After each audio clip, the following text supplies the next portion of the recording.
We had one comment card from Monday that asked to go first, and then we'll ask comment cards number 1 for all schools to line up over here and give their comment cards to Ken.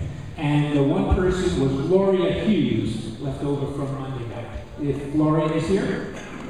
If not, then we go on to comment number 1. Anyone with a number 1 for whichever school, come right up. All of you can come up. We'll give Ken the cards. He'll pass them down to me, and we'll call roughly.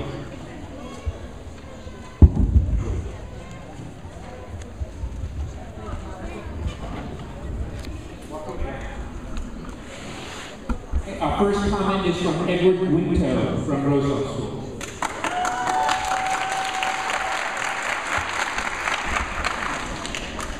Thank you. Good evening, Pasadena. Good evening, ladies and gentlemen. I am Edward Winto, a special education teacher for students with severe disabilities, grades 9 through 12. Roosevelt Elementary School, it's a name, but in reality, it's not an elementary school. It's in fact from grades pre-K through 12, because I am a special education teacher 9 through 12. I am here to state some of the facts, my observation, and my personal experiences at my school. Roosevelt's Academic Performance Index, or API, is higher than the statewide API target of 800. Roosevelt's API rose from 799 to 826 in just a year.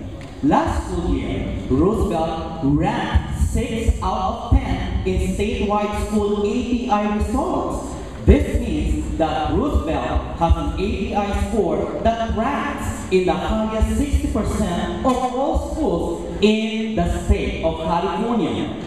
Not only did Roosevelt exceed its API target, but also it excelled in its annual yearly progress, or AYP. No Child Left Behind, or NCLB, is a federal law which mandates that all students, including those who are economically disadvantaged, who are from racial or ethnic minority groups, who have disabilities, or who have limited English proficiency in all grades, meet the state academic achievement standards for mathematics and English language arts by year 2014.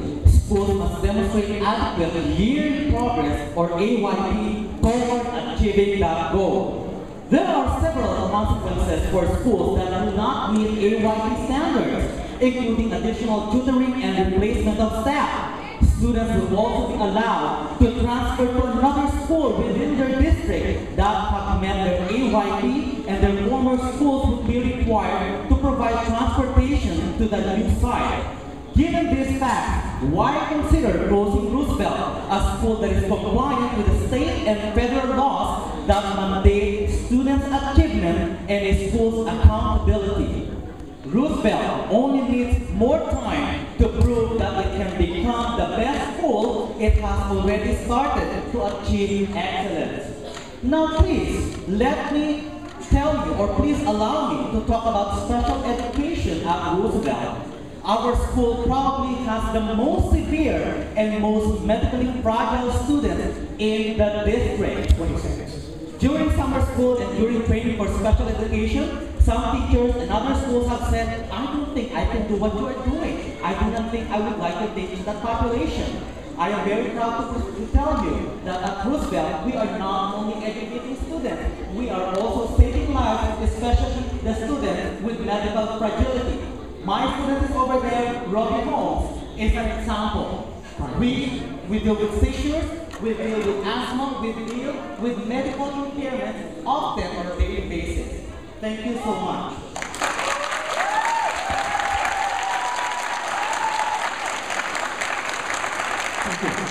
Before we call our next speaker, I'd like to recognize Alice Petrosian, who is here, our district's Chief Academic Officer, Superintendent.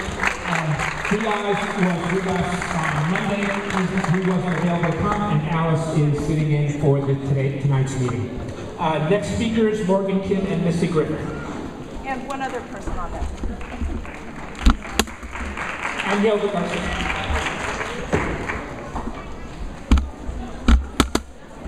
Good evening.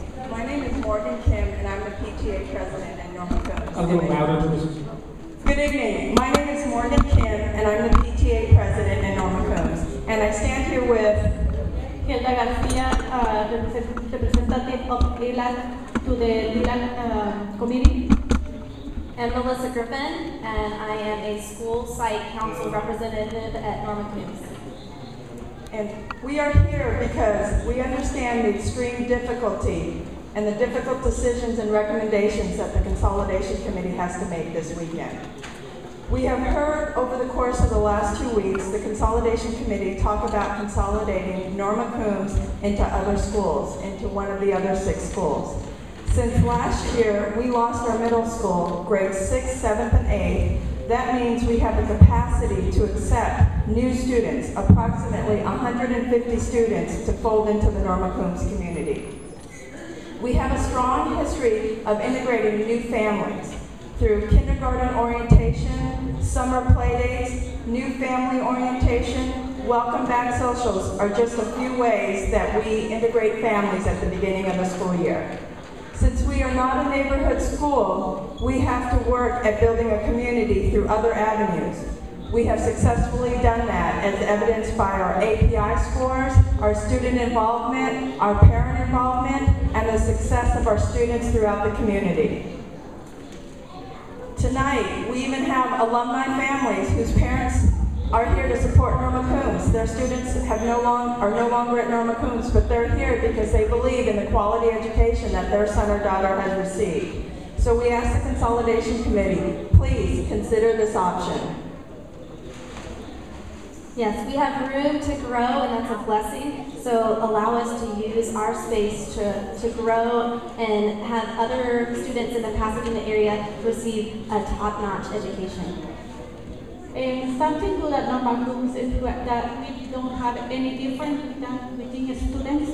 Every child receives the same education, the same time. And the year before, the teachers, parents get together to make a plan so every student comes to Norman Combs, receive the best education in the district. So all of you, all of the parents, have the opportunity to come to a better school. You can see, the academic performance index of Norman Combs is great, and like Kim said, we have a room for many students to come and be part of our family, because we are family. ELAC, PTA, school site council, all of the parents, we work together. We are like a rope, hand in hand, and we have these kids in the center so they can be a great students of PUSD. Thank you.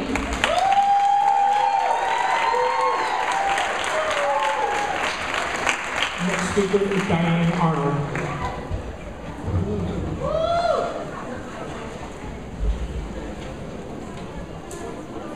Good evening, everybody. Thank you for coming tonight.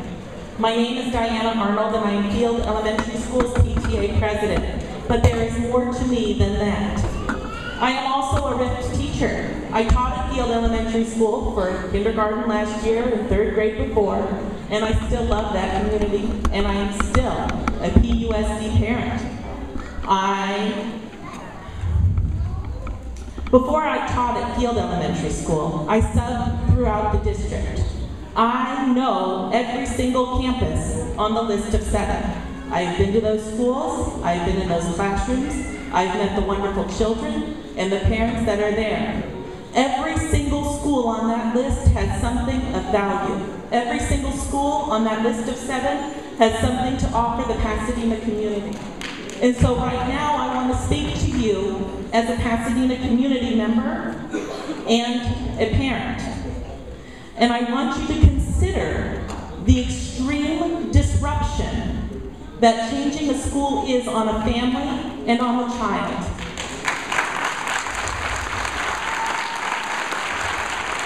When you consider that disruption, and I know that you have to make the decision, and I know it is not your fault, and I know it is a hard decision to make. I'm asking you to consider the disruption and the numbers of children that are being disrupted. Please look for a place for our children so that they're having lost their school, for whatever school gets consolidated, their community does not need to be further splintered by changing their school and moving all of their friends to 3 different places. Please make sure you keep schools as together as possible. Field Elementary School is the only neighborhood school in the area. They have more than 300 students. Please do not split them between 3 other schools, and please do not do that to any other school on the list. It is extremely difficult as a parent to watch your child go into a new environment and have to make friends, and be concerned that your little 3rd grader isn't going to know the campus she once knew or any other teacher there. So please make sure she has her network of friends. As you make the decision on which schools to consolidate, look at the number of children being disrupted and the number of families, as well as the number of schools those children must now go into. Thank you so much for your time. Thank you.